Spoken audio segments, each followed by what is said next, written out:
Sejam bem-vindos ao podcast Envelhecer Sem Muletas.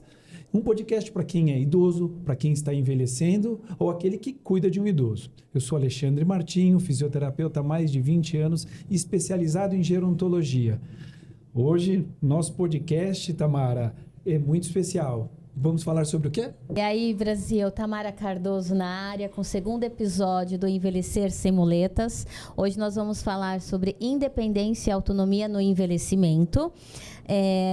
Mas antes de entrar no tema, eu acho que eu preciso trazer uma coisa importante. Nem eu, nem o Alexandre sabemos, de fato, o que é envelhecer, né? No sentido de ter 70, 75, 80 anos. Nós não acordamos todos os dias em um corpo que já atravessou tantas décadas. Então, de onde a gente está tirando esses conteúdos e essas experiências? Do nosso trabalho. Assim como Alexandre, eu também sou fisioterapeuta domiciliar, atuo há uns bons anos no cuidado do idoso. Então, nós temos toda essa bagagem para trazer para vocês. Imagina que quando eu entro na casa de um idoso, Alexandre, a primeira coisa com a qual eu me deparo é com as dificuldades que ele tem, seja as pequenas, as grandes dificuldades, as limitações que esse idoso tem no próprio corpo e que muitas vezes ele sabe que ele tem, mas ele não consegue gerenciar ou ter uma estratégia para lidar melhor com isso. As adaptações da casa que poderiam ser executadas, mas muitas vezes passam batida por isso. Inclusive, nós tocamos um pouco nesse assunto no primeiro episódio. Uma outra questão muito importante com a qual a gente se depara são as relações familiares. Aliás, esse assunto merece um episódio especial. As relações familiares, elas não se atualizam quando o idoso está nesse processo mais intenso do envelhecimento. E precisam se atualizar, gente, porque antes era um pai que cuidava de um filho, e agora é um filho que está cuidando de um pai, um sobrinho ou um neto. É um momento também onde escolhas e conversas difíceis precisam acontecer. E é por isso que o nosso podcast existe, porque muitas vezes nós tentamos evitar conversas difíceis, nós evitamos escolhas difíceis. Então, Brasil, o nosso segundo episódio, ele nasce desse cenário caótico, problemático e polêmico. Mas, a conversa é boa, garanto para vocês. Bem, Tamara, envelhecer não é apenas um processo biológico, é uma experiência humana complexa. Muitas pessoas hoje estão vivendo muito além dos 60 anos. Né? A expectativa no Brasil já está em 76 anos. E olha, são mais décadas pela frente. Quando a gente fala de independência, Tamara, a gente está falando para o indivíduo, olhando para ele. Você consegue? Traduz um pouquinho para a gente o que é esse cenário. Bom, o que é ser independente ao longo dos anos? Essa parte é para você que é idoso ou para você que está cuidando de um idoso. Pensa que um idoso, ele tem, para caracterizar que ele seja independente, ele precisa conduzir a própria vida no dia a dia sozinho. Na geriatria existe um termo que é chamado de capacidade funcional, que é a capacidade que o indivíduo tem de conseguir fazer as suas atividades no dia a dia. Essas atividades são atividades que sustentam a sua rotina e a minha rotina. Coisas muito básicas, mas que sem elas você não vai conseguir viver direito. Como, por exemplo, tomar banho, se enxaguar, se enxugar, vestir uma roupa, vestir um calçado, pentear um cabelo, preparar uma refeição, se alimentar, andar pela própria casa. Então, tudo isso constitui a estrutura da sua rotina. E aí que a gente tem o primeiro problema. O envelhecimento, ele não vem necessariamente com uma doença grave. Muitas vezes o envelhecimento, ele acontece, ele demonstra sinais nessas atividades que eu mencionei para vocês. Você que é idoso, você que cuida de um idoso, será que vocês já não passaram por uma situação como essa? Sabe aquele idoso que está com dificuldade de levantar da cama? Aquele idoso que está pulando o banho. Por que ele pula o banho? Porque ele não tem mais a segurança de tomar um banho de pé. Ele não consegue mais ensaboar os pés. Então, muitos idosos acabam tomando banho dia sim, dia não, porque ele não criou uma estratégia, por exemplo, de tomar um banho sentado, de colocar uma barra no banheiro, de usar um tapetinho que permita que ele não escorregue. Então, dentro desse cenário, você começa a perceber que o envelhecimento ele está dando sinais. Esses sinais, se você não tiver uma boa orientação, mas acima de tudo, ali é uma boa percepção. É o que nós falamos lá no primeiro episódio. Se você não percebe que o seu avô, ou que o seu pai, ou que a sua mãe está perdendo a mobilidade e a força, eu vou falar sempre desses dois aspectos, força e mobilidade, porque sem isso, provavelmente você vai ser uma pessoa dependente. Então, se você não estiver atento a esses sinais, o idoso ele vai caminhar para um caminho cada vez mais dependente. Um idoso que é muito dependente provavelmente vai colocar em risco a sua autonomia.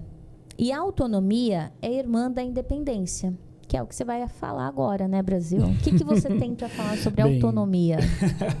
Bem, Tamara, todo mundo associa e pensa que é a mesma coisa. E não é, hein, Brasil? Presta atenção, hein? Então, bem, a independência assim, está muito ligada à capacidade física de fazer as coisas sozinho. E a autonomia é a relação da capacidade de decidir sobre a própria vida. Então, quando a gente pensa, eu gosto de falar para os meus pacientes a seguinte analogia: você é o capitão da sua própria vida. Você define para que caminhos você quer. Você quer para a direita, você vira para a direita. Você quer para a esquerda, você vira para a esquerda. Você quer ir para um porto tal, você vai até esse porto. O que acontece com a autonomia é que você vai perdendo a capacidade de segurar o leme da sua própria vida. E aí, outras pessoas começam a pôr a mão e decidir por você para onde você vai, o que você vai comer, se você quer comer. Uhum. E as pessoas começam a intervir. E a maneira não é educada. A maneira é dura, é difícil. Por outro lado, tem um familiar, tem um filho que com muito amor está assumindo as responsabilidades que antes eram dos pais. Porque eu admiro os filhos que entendem a necessidade do pai e que respeitam essa autonomia do pai, o ponto de vista do pai. Não é uma coisa impositiva, você tem que fazer. É respeitosa. Porém, em algum momento, precisa ver, pela parte do paciente, do idoso, também ele ceder um pouco, ele compreender a ação do filho. Uhum. Então, isso é muito importante. A gente pode fazer o diálogo e promover o diálogo. Talvez esse seja o grande objetivo desse podcast. Desenvolver, sim, diálogos de coisas difíceis dentro das casas. Propor esse diálogo de coisas difíceis. Porque não é fácil você tirar o leme da vida da pessoa e falar, agora quem decide sou eu. Eu nem sei a minha vida, vou decidir a sua. Uhum. Ok? Porém, nós temos que pensar sobre responsabilidade também, que é um outro assunto. Porque agora esse filho começa a cuidar do pai. Ou cuidar da mãe. E aí, como fica essa relação de responsabilidade também? Bom, eu já falei isso no episódio anterior e pelo que eu tô vendo, eu vou falar isso todos os episódios, né? O nosso grande problema em si não é exatamente o envelhecimento. Não é isso, gente. O envelhecimento, ele traz questões importantes, ele traz desafios que são complicados mesmo, mas as nossas relações, elas ainda podem ou problematizar o envelhecimento ou trazer soluções para esse envelhecimento. Vou trazer, antes de entrar nessa questão que você falou da autonomia, eu vou trazer o exemplo da Maria Júlia. A Maria Júlia, ela teve um AVC com 91 anos, ficou hemiplégica do lado direito. Hemiplegia, gente, é quando você perde a força total de um dos lados do corpo, com sobrepeso. E quando ela volta, né, ela foi internada, foi para o centro de reabilitação. Quando ela volta completamente acamada. A Maria Júlia é a minha avó.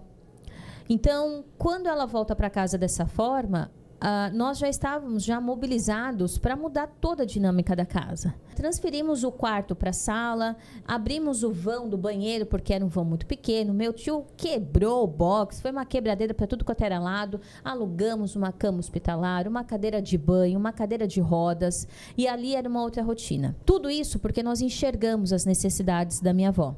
E eu vou te falar, as relações familiares da minha família merecem um podcast à parte, porque as relações não são das melhores. Então, diante de um cenário caótico, as relações familiares, elas têm um peso que ou pode piorar ou você pode trazer soluções para isso. Mesmo assim, diante dessa situação com a dona Maria Júlia, conseguimos levar para ela o melhor cenário para a reabilitação e para o envelhecimento dela. E aí entra a questão da autonomia que você está falando. A minha avó, ela perdeu a independência motora dela. Minha avó depende de outra pessoa para tudo. E você, seu João, seu Paulo, dona Mariazinha, vocês também podem ter passado por essa situação ou conhecem alguém que esteja passando por essa situação. Que quando perdem a mobilidade, vira um peso para a família. Porque a família olha para aquela pessoa que está acamada e acha que o fato dela não ter mais mobilidade torna ela uma pessoa completamente incapaz de tomar as suas atitudes.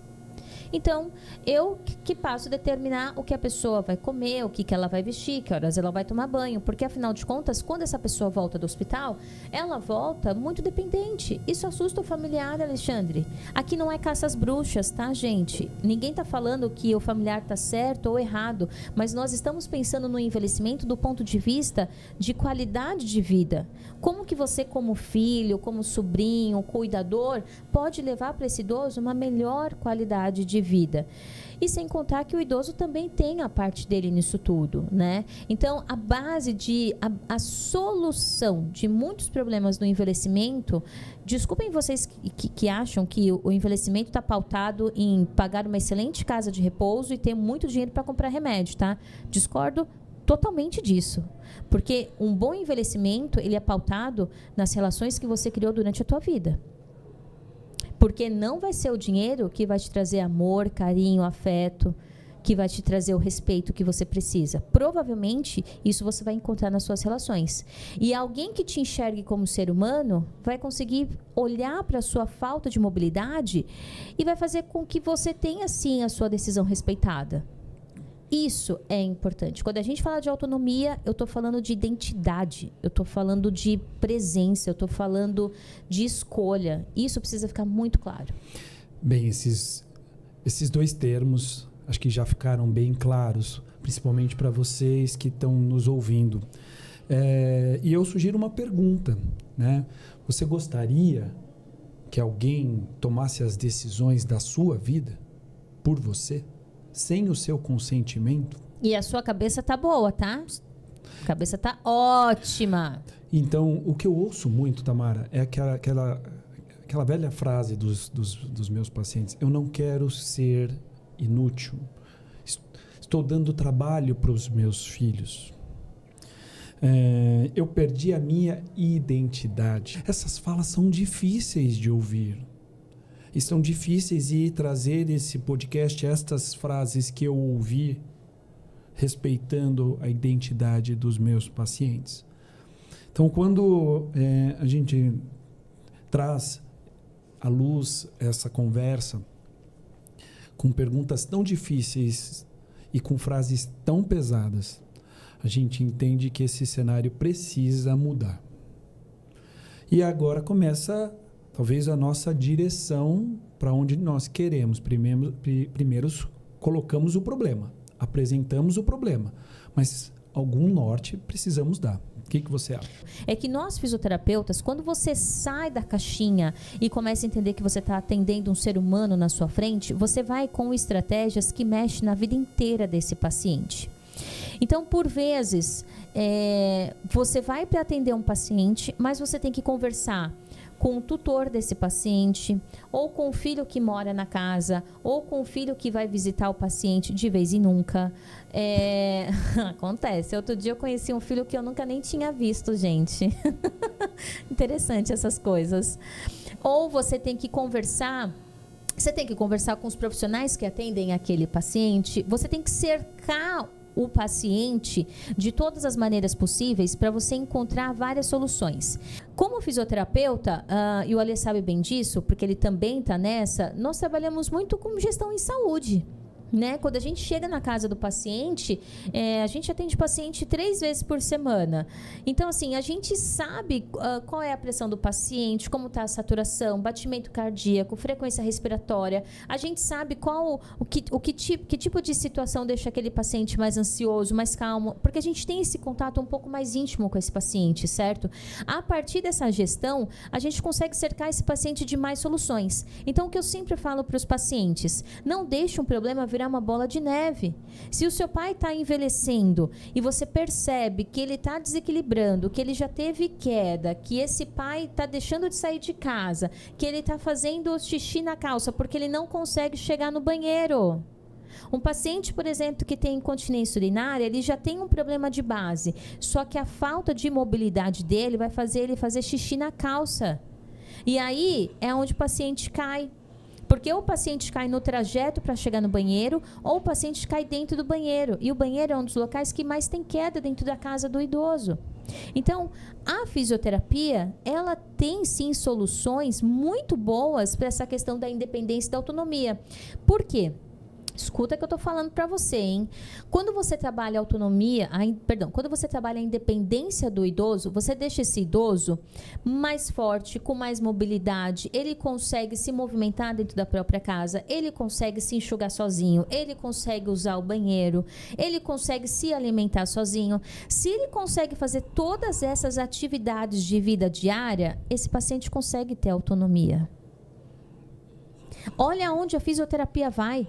A fisioterapia não é 3 séries de 15, nunca foi. A fisioterapia, ela te devolve qualidade de vida.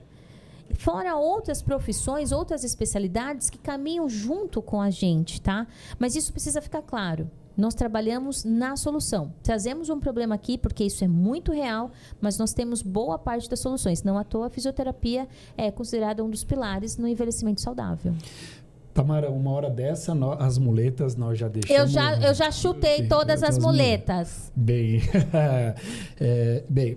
isso me faz pensar, Tamara, que um dos maiores problemas do envelhecimento não é a fragilidade do corpo. Existem várias relações que precisam ser reorganizadas. Será que nós queremos a opinião desse idoso? Essa é a pergunta da autonomia. Nossa, aí você já bateu forte. Não, se não for para mexer, eu nem saio de casa. As famílias estão preparadas para lidar com a perda da independência, mas respeitar a autonomia? E aqueles que estão envelhecendo, que a grande maioria são pessoas que não estão neste momento de fragilidade, mas faz ele ter um olhar diferente. Eu acho que a oportunidade desses 30 minutos do podcast de trazer reflexões íntimas para você, até para você ver como você quer tratar o idoso e para você também começar a se tratar também, para saber como você quer chegar no envelhecimento. A sociedade, Tamara, ele fez você acreditar que você é hiper independente. Eu me basto, eu me garanto, eu não dependo de ninguém. Eu tenho dinheiro, eu compro. A sociedade pôs isso e você de fato começa a acreditar que a hiperindependência é uma coisa saudável, mas não é. Nós vivemos até, os seres humanos, eles vivem em comuna. Você vive em comunidade, você tem sua família. Então, essa venda dessa hiperindependência ela é muito perigosa. Ninguém está sozinho. E isso é uma coisa que eu trago para esse podcast, para aqueles que estão envelhecendo. Porque lá na frente, aqueles que já envelheceram e que estão na fase de fragilidade, é melhorar e reorganizar o processo. É olhar o que está fazendo de errado e corrigir o que está fazendo, para respeitar. Mas e aquele que está envelhecendo? Bom, eu acho que, enquanto sociedade, nós caminhamos por um grande individualismo, né? Nós temos uma falsa ideia de que nós não precisamos nos relacionar com os outros. Só que você não é uma pedra. Você é uma pessoa. Para você não se relacionar com ninguém, então você tem que nascer pedra. Na próxima vida, você conversa com Deus e fala: Deus, eu quero nascer uma pedra. Porque aí você não vai se relacionar com ninguém. Aliás, até uma pedra se relaciona na natureza. Então, como ser humano, gente, não tem como. As relações são a base da nossa vida. Não tem jeito. Eu já ouvi muito isso de vários pacientes que falam assim, Deus me livre, eu não quero depender de ninguém. Não tem como. Você vai depender de alguém. Ou se não, fala assim, não, eu já estou pagando já minha casa de repouso. A pessoa tem, sei lá, 55, 56 anos, já estou pagando minha casa de repouso. E aí eu fico pensando, poxa, ela está pagando a casa de repouso. Será que ela está pagando porque ela sabe que ela não pode contar com ninguém da família dela? A família, ela constituiu uma família, mas ela não vai poder contar com aquela família para cuidar dela. A família que provavelmente ela ajudou a cuidar, indiretamente ou diretamente. Então, eu acho que essa questão dessa hiperdependência, ela vem sim com um orgulho muito velado, do tipo, eu não quero dar trabalho. Escuta o que eu estou te falando. Você aí que fala eu não quero dar trabalho, é o que mais vai dar trabalho. E ainda tem outra coisa. Sabe aquela pessoa que você não quer que cuide de você? É essa pessoa que vai cuidar de você. A gente acha que cuidar... Ai, eu já tô muito boca de sacola. A gente acha que cuidar é isso aqui, ó. Ai, mas eu dei banho, eu dei comida e agora tá lá na cama. Isso é cuidar. Gente, a gente não cuida assim de outro ser humano. Existe uma vida dentro de um idoso. Existe uma pessoa que precisa de interação. Até hoje, a minha avó, quando a gente brinca, né? Quando ela tá em Nárnia, todo mundo interage com a minha avó, mesmo estando em Nárnia. Bem, Tamara... estamos chegando na reta final do nosso podcast. Nossa, gente, eu pesei o clima, né? Não. É que esse assunto, pro final, a gente dá soluções e pensa em propostas de melhoria, né? Dessas relações. Então, eles são importantes mesmo. Eu acho que a gente trouxe essa ideia pro final, justamente para um fechamento e até para uma reflexão. As pessoas saem daqui revigorados, entendeu? Com uma forma diferente de pensar e de agir. Queria agradecer o nosso amigo Gustavo. Tudo de bom. Obrigado, SampaCast, todo o apoio. Eu não canso de agradecer por toda a estrutura que nós temos aqui para o nosso projeto, para o nosso trabalho. E... até o próximo episódio. Conclua com as suas palavras, Tamara. Bom, deixo aqui o meu agradecimento ao Gu, ao SampaCast. Sem vocês, eu acho que esse podcast não teria saído da maneira que está saindo. Deixamos aqui algumas reflexões. Gente, eu sou provocativa, tá? Então, não esperem uma conversa morna de mim, porque vocês não terão, tá? E é isso. Eu acho que a nossa ideia é trazer reflexões para o envelhecimento. Eu espero que esse podcast chegue a quem tanto precisa. Então, curtam, comentem, compartilhem e, por favor, estejam conosco no próximo episódio. Obrigada, viu? Muito obrigado e até o próximo episódio.